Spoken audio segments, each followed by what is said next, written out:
everybody, welcome to the Squirrel Hole. My name is Dave. I'm Secret Squirrel 123 on Twitter and on YouTube, of course.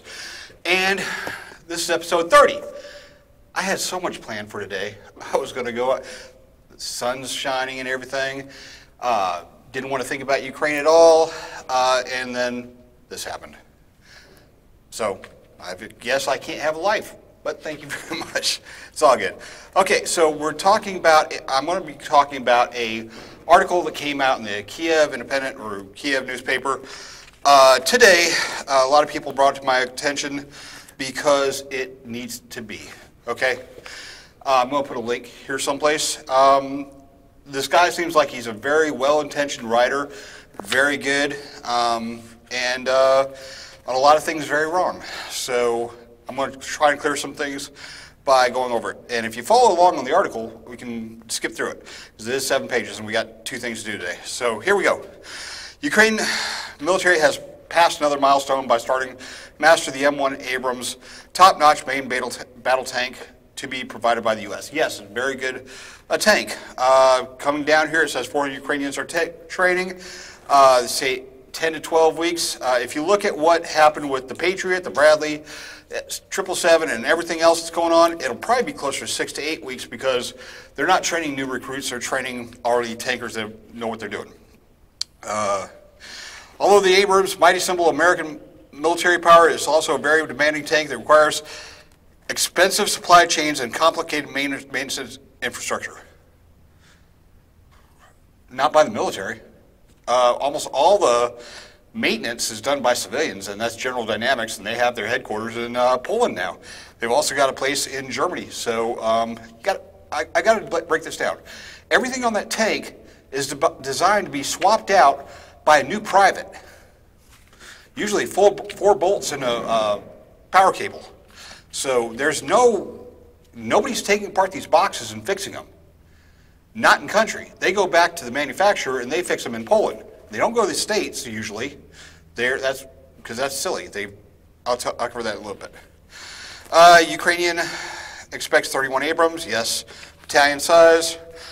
They're going to M1A2. They were going to get M1A2s, but they're getting M1A1s instead.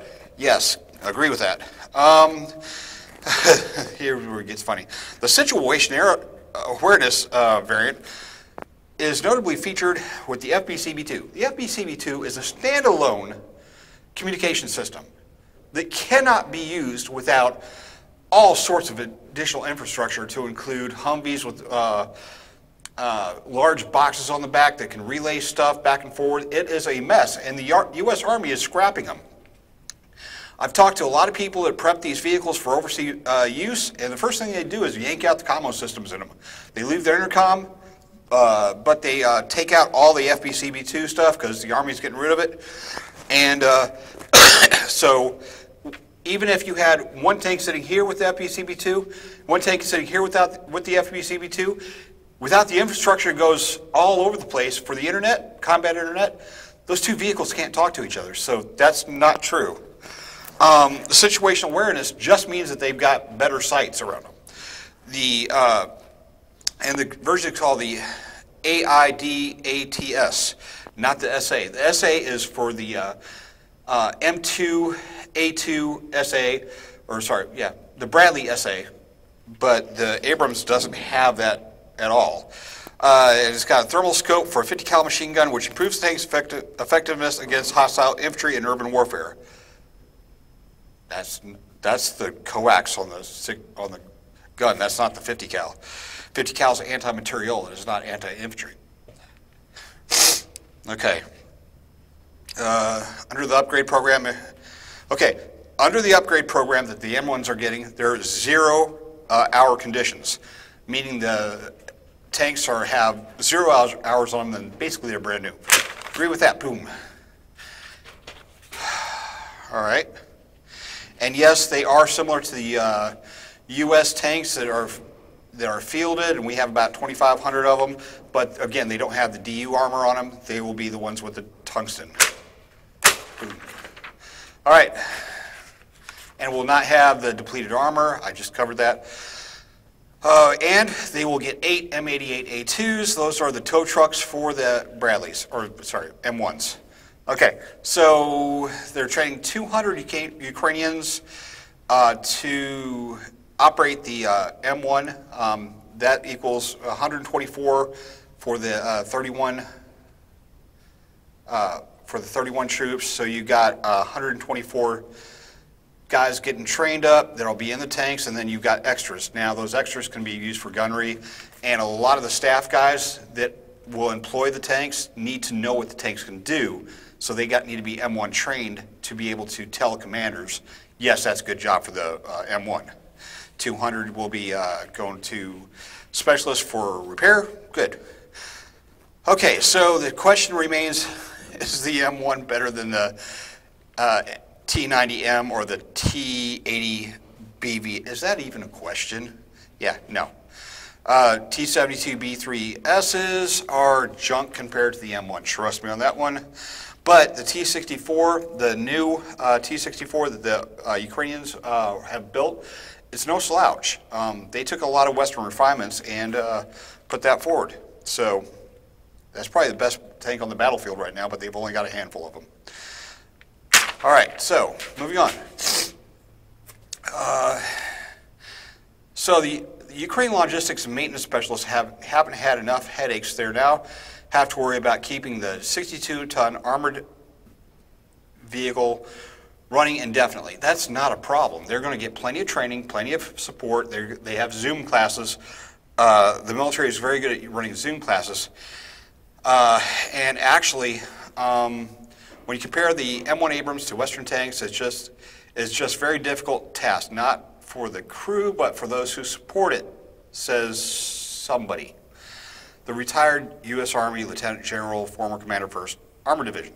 Not really, because you can't tune an M1 tank, okay? The engine works or it doesn't work. If it doesn't work, you take it out, you put it in a box, send it back. On a Leopard 2, you can tune it, you can take it apart, you can do all sorts of things with it, and you have to keep it running. It's not like it's all there in a box.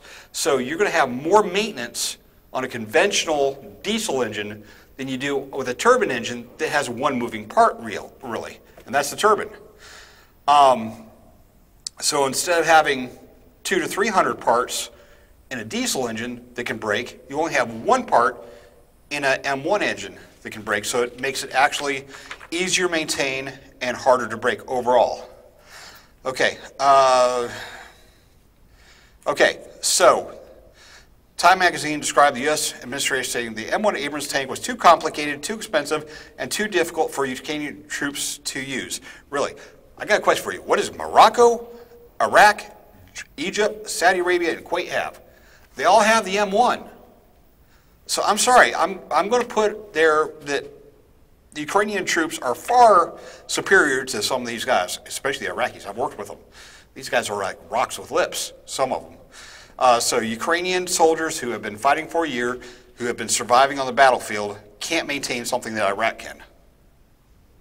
Okay, too expensive. They're about $4 million a piece for the refurbished ones. A PAC-2 Patriot missile costs $1.1 million. So almost every night we're throwing about 10 or so million in the sky at Russian missiles when we could be buying 2 M1s.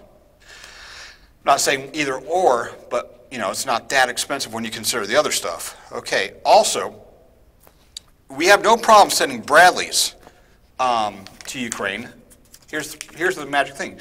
Bradleys have an additional weapon system and have quite a few more parts than M1 does. That's right, Bradley has more parts and is harder to keep up than an M1. Google it. Just for instance, to remove a Bradley engine, you have to turn the turret, bring the turret up, remove the whole gun, unbolt the top deck, crank the hydraulic system back, and then you can even get to the engine. It takes a couple hours sometimes if you don't have a power ratchet.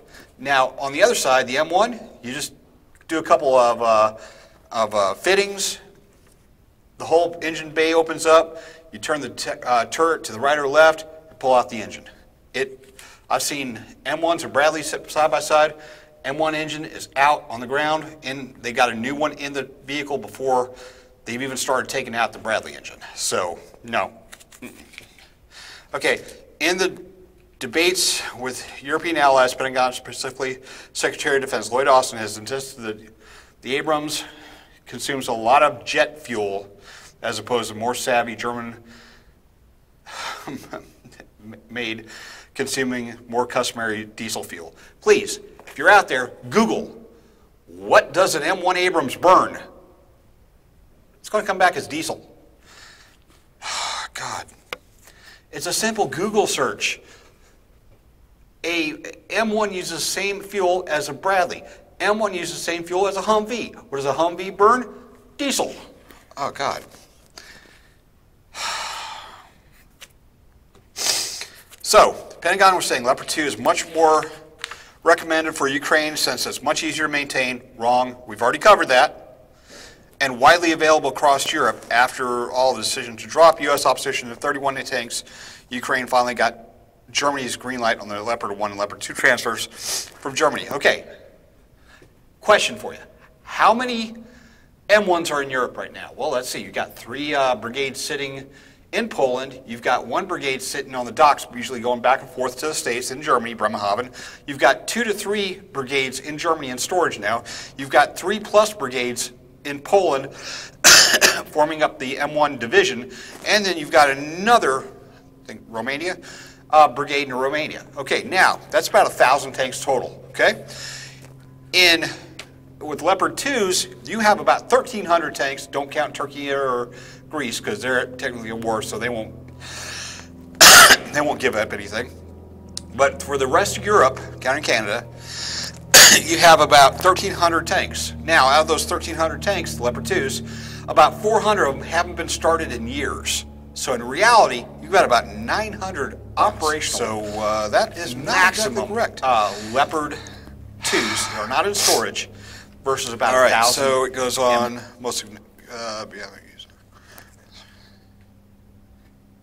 All right, yeah, this other guy says he's a Desert Storm vet. I am a Desert Storm vet also.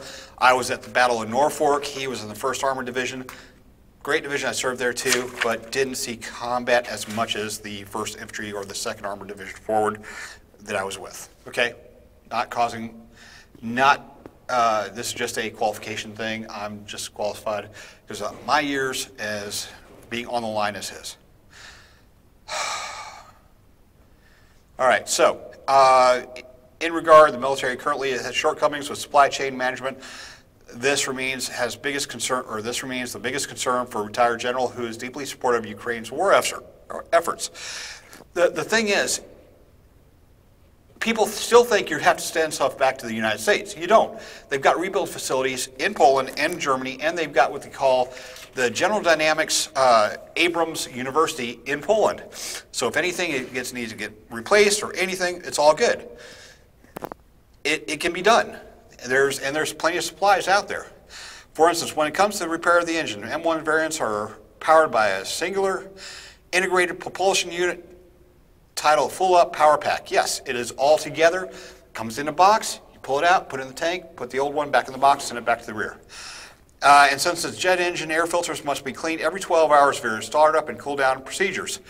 Every tank, every armored vehicle, every Humvee, everything in this manual says every 12 hours in combat, in dusty conditions, guess what? You take out the air filter, you bang it around, you clean it out. That is basic common sense. That's stuff that's in almost every manual. And that's basic PMCS and wear and tear and all that.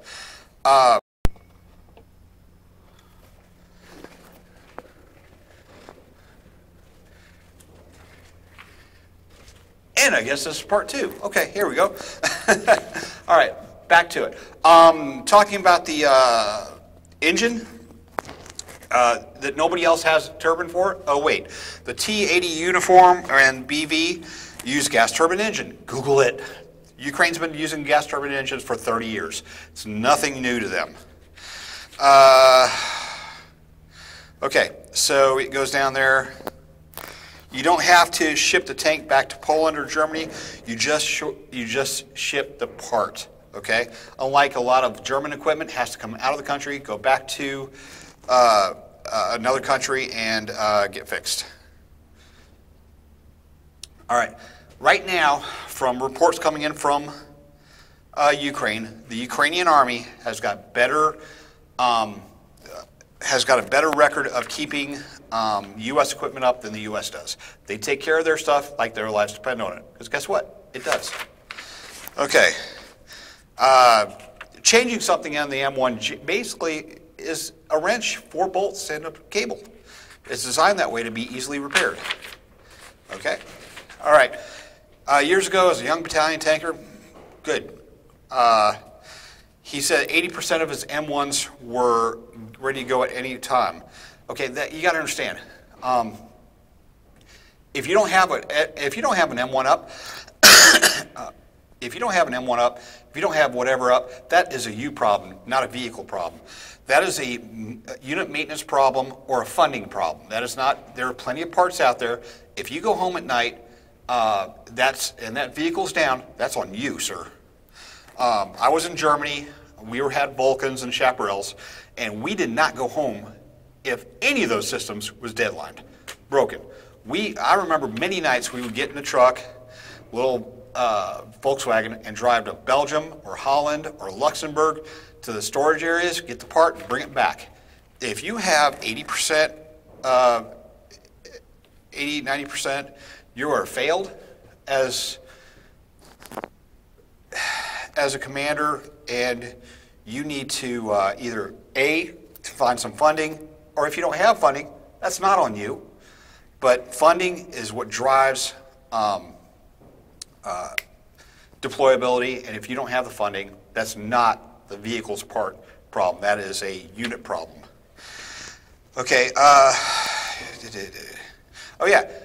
By the way, AMXs and AMX-30s and M60 hulls are now in service in the Ukrainian Army. There's 2 more lines of parts that they are not having any problem with. Ukraine is not turning down any equipment due to a parts supply or anything like that. They will take it. They will make it work. Okay. A lot of the stuff that we're talking about has to do with training and everything. We're doing peacetime training constraints with a volunteer army versus an army that's been in the field for a year and sending the best of its best to get the best equipment that they can get. I mean, I was in charge of training guys driving armored vehicles with no license and never driven a car before. And yeah, they took forever to train. Got it. Or if they didn't want to be there, it was a waste of my time. But these people want to be there. They want to learn. It's not going to be an issue. They're finding the parts. They have the support. So stop being negative. Let's support them. That's all I'm saying. And guy that's writing the article, this guy right here, I would love to help you out. If you have any questions on American equipment or gear, like the Bradley or air defense systems or things like that, I keep up to date. I have all this worthless knowledge, and I'm willing to help you. Okay? Any questions, concerns, complaints, or anything? Go ahead, call me. My phone number's someplace. All right, thank you very much. Have a great night. Bye.